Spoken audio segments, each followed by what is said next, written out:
escuchan Mitre y el Campo. Y los que no, también. Porque escuchan, aprenden y se informan. Mitre y el Campo. Es mejor que aprender mucho, el aprender cosas buenas. Por Mitre.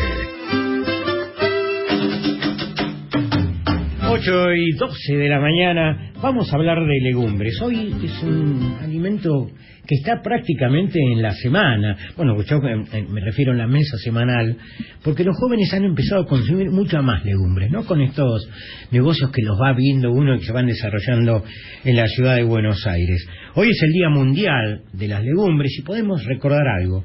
Las legumbres nos aportan el 20 o 30% de la proteína de origen vegetal, no asociadas a grasas saturadas, y aportan un 55% de hidratos de carbono. A ver si lo que dije está bien. Estamos en contacto con el ingeniero Adrián Poletti, que es titular de Incrementar, consultoria agropecuaria y miembro de CLERA, que es la cámara que nuclea a los productores de legumbres. ¿Cómo estás, Adrián? Carlos Lencina te saluda. Hola, Carlos, ¿cómo te va? Buen día. Gracias por llamar. No, por favor. ¿Lo que dije más o menos es cierto? Sí, es cierto, es así. En general van, en cuanto a lo que es el aporte de proteína, van entre un 20 y un 30%. Y la particularidad que tienen los hidratos de carbono es que son de asimilación lenta, entonces favorecen muchísimo las dietas para gente con problemas de diabetes, porque bajan los picos glucémicos, y bueno, hay toda una cantidad de ventajas metabólicas que hacen que el hidrato de carbono de la legumbre sea mucho más saludable que el de las harinas blancas, ¿no es cierto? Así que sí, es real lo que dijiste. Sí, el consumo argentino está muy por debajo de lo que uno puede encontrar en otros lugares, ¿no es cierto? Y además de variedades diferentes, ¿no? ¿Qué nos puedes decir de esto? Mira, es cierto, la Argentina es un país de gran tradición de consumo de proteínas animales. Eso, digamos, no pretendiendo que cambie ni mucho menos, lo que estamos trabajando, y un día como este es un día espectacular para poder empezar a basar una estrategia de difusión de las ventajas del consumo del producto, es que en realidad necesitamos aumentar un poco el consumo de legumbres, porque es hasta saludable en la complementación, ¿no es cierto? Entonces, hoy la Argentina tiene 800 gramos aproximadamente de consumo per cápita de legumbres, de los cuales el 50% es lenteja, siguen arvejas, garbanzos y porotos, más o menos en ese orden. Y la idea es empezar a partir de este puntapié a generar acciones como por ejemplo las que se están empezando a generar con Conin, que ya hubo un ejemplo en el Conin Tigre la semana pasada, a partir de una acción de la Cámara en conjunto con ellos, y empezar a generar condiciones de aumento de consumo como para llegar en una primera etapa a los 2 kilos por habitante, para luego ir hacia el objetivo primario, que serían los 4 kilos por habitante por año. Y eso se puede dar fundamentalmente con, creo yo, 3 drivers, ¿no es cierto?, fundamentales. Uno, educación para que la gente que no conoce el producto y que es necesario para que, por ejemplo, sus hijos puedan acceder a niveles de proteína mucho más económica que la proteína animal, aumente su consumo. El otro driver es a partir de industrialización de la legumbre para facilitar los temas de cocción y disponibilidad inmediata del producto para consumirlo, salteando, por ejemplo, en algunas especies que todavía es necesario las 12 horas de remojo y todo ese tipo de cosas que llevan a que tenés que estar planificando una comida para mañana a la noche. Y eso, cuando el matrimonio trabajan ambos, es poco viable. Y el tercer gran driver, que es donde se está dando el mayor aumento a nivel mundial, es como ingredientes, por ejemplo, de panificados, ingredientes de pastas, como snacks, como todo ese tipo de consumo que lleva a que, subiéndose al consumo, por ejemplo, al volumen de movimiento de fideos, uno pueda enriquecer esa pasta con harina de arveja, lo que lleva a levantar los niveles de proteína entre un 15 y un 18%, y eso, por ejemplo, a nivel mundial El mayor ejemplo de eso es China, que inició con un programa de enriquecimiento de pastas en el año 2010, lo que significó dejar de exportar arvejas para volverse un importador. El primer año con 300.000 toneladas, este año va a cerrar con 2.400.000 toneladas importadas,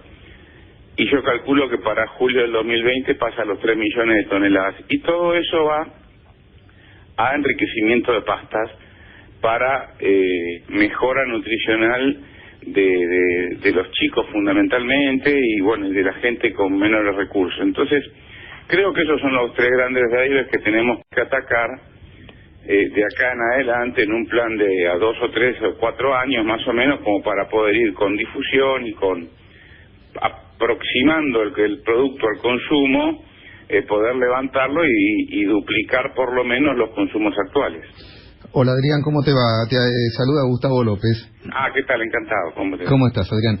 Mira, en realidad por lo que planteas queda claro de que los consumos internos son bastante limitados y que evidentemente el concepto de exportación no es menor. En varios, ¿no?, de las legumbres. Yo estaba pensando particularmente, por ejemplo, en el caso de porotos, donde en realidad dependemos mucho del mercado externo. Un mercado externo muy particular, o sea, de pronto con una fuerte dependencia en algunos casos, como el caso del poroto negro de Brasil. Yo casualmente estoy viniendo del NOA y te cuentan que en realidad hay unas expectativas de precios bastante malas, una volatilidad enorme en los precios, que hace que muchas veces el productor decida o no volcarse hacia uno u otro producto. O sea, ¿vamos a seguir con esa dependencia? ¿El consumo puede llegar a cubrir en alguna medida la posibilidad de colocación? Mira, la idea es la siguiente. Si vos hablemos de legumbres en general, hoy la Argentina consume unas 30 a 40 mil toneladas de legumbres en general, de las cuales la mitad son lentejas. Si nosotros logramos poder aumentar el consumo, supongamos a 2 kilos, estaríamos llevando casi a 2 kilos y pico, estaríamos llegando a 100.000 toneladas. Eso permitiría poder empezar a balancear la cuenta y no depender tanto del consumo de lo que es la exportación, porque estos son mercados que tienen una característica, y fundamentalmente los porotos tienen una característica muy particular, que tienen un P por Q muy estable. Sí. O sea, cuando vos te pasás de determinada cantidad de toneladas ofrecidas, los precios se derrumban. Sí, totalmente. Entonces, el poroto negro es un caso particular, ¿no es cierto? Dentro de lo que son los porotos, es un caso particular, porque tiene una dependencia muy fuerte de Brasil. Brasil viene de así como tuvo récord de cosecha de soja, tuvo récord de cosecha de poroto carioca, que es en Brasil son unas 3 millones y medio de toneladas. Exactamente. Y por lo tanto también tuvo, como arrastrándolo, tuvo récord de producción de poroto negro. Entonces eso deprimió los precios a niveles que no se veían desde el año 2014-2015. El otro gran problema que tenemos es que el segundo consumidor es Venezuela.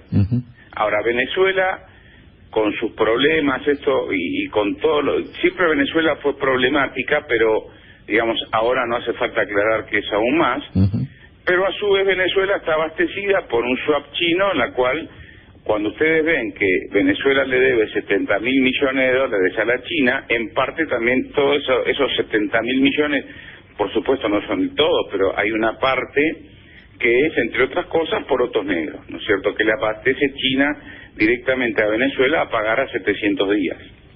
Entonces, todo eso lo que hizo fue concentrar el negocio en Brasil. Hoy Brasil está con una sequía importante, así como se nota en soja, también se está notando en porotos, y eso cambió la expectativa de precios en los últimos 30 días.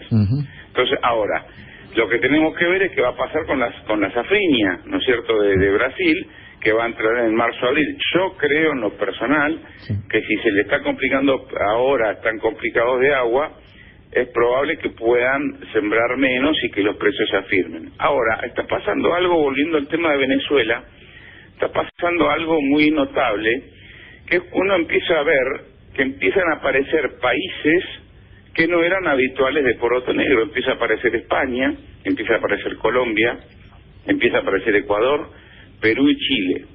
y eso se explica por la inmigración venezolana. Entonces, hay ahí todos unos movimientos que son algunos que están naciendo, muy probablemente se empiece a ver algún incremento de consumo acá en la Argentina, no creo que mucho, porque acá la inmigración venezolana en número en relación a lo que fue a Colombia es muy baja, pero está empezando a moverse ese mercado en ese sentido. El mercado de Puerto Negro es muy particular y bueno, es muy del sur de la provincia de Salta, norte de Tucumán, y tiene esa característica y la tuvo siempre, ¿no es cierto? Una gran dependencia lamentablemente de Brasil, y estamos buscando, por ejemplo, se nos dificulta siempre, Argentina tiene 100.000 toneladas de cupo para entrar a México, nunca podemos llegar porque hay una fecha límite para poder entrar sin impuestos, y ahí se nos complica. Está muy abastecido por Estados Unidos, así que bueno, un poco Argentina mueve algo en el Caribe, cosa que este año ocurrió. Este año fue un 60-40, si querés, 60% Brasil, 40% diferentes destinos, pero bueno, estaría bueno que eso se pueda diversificar, ¿no es cierto? Adrián, más o menos estamos viendo así. Adrián, soy Fernando Vilela. Ahí en el tema de variedades, entiendo que la arveja que consume el mundo no es la verde, sino la amarilla, y en el caso de algunos importadores de garbanzos también utilizan otro tipo de variedades, como por ejemplo en la India, que es un gran consumidor. ¿Qué nos faltaría para poder incorporar estos cultivares? Mira, ¿qué tal? Encantado, Fernando. Mira, en arvejas, vos tenés que el mercado mundial de arvejas es más o menos 4 millones a 5 millones de toneladas de arveja amarilla y se dan 800.000 toneladas de arveja verde. ¿Qué nos falta en arveja? La ley de semillas. No tenemos incorporación de genética porque nadie quiere incorporar genética al país que más potencial productivo tiene y más eficiencia tiene, porque es el único país en el mundo que no reemplaza oleaginosos con arvejas, sino que los complementa, pues somos el único caso que ocurre eso. Nadie quiere, o sea, está todo el mundo con las pruebas hechas, con las variedades probadas, testeadas, se sabe a dónde tienen que ir. El sur de la provincia de Buenos Aires pasaría a ser un jugador de primera línea en ese aspecto, pero la demora en la introducción de la ley de semillas o de una protección lógica hacia el obtentor, lo que está haciendo que estemos a duras penas tratando de exportar 60.000 toneladas cuando podríamos estar en 2 años exportando 500.000 de toneladas, claro, y empezando a jugar el partido en China, que es el jugador grande, ¿no es cierto?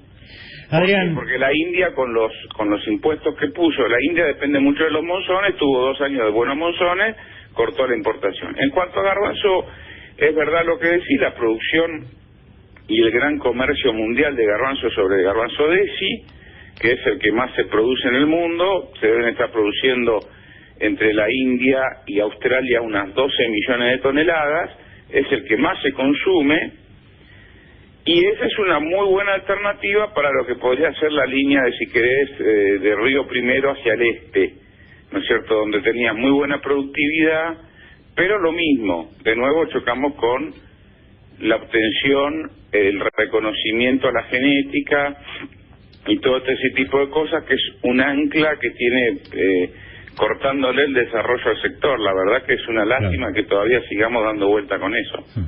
Adrián, muchas gracias por este contacto con Radio Mitre. Bueno, muchísimas gracias a vos, Carlos, muy amable. Un abrazo grande. Adrián Poletti, titular de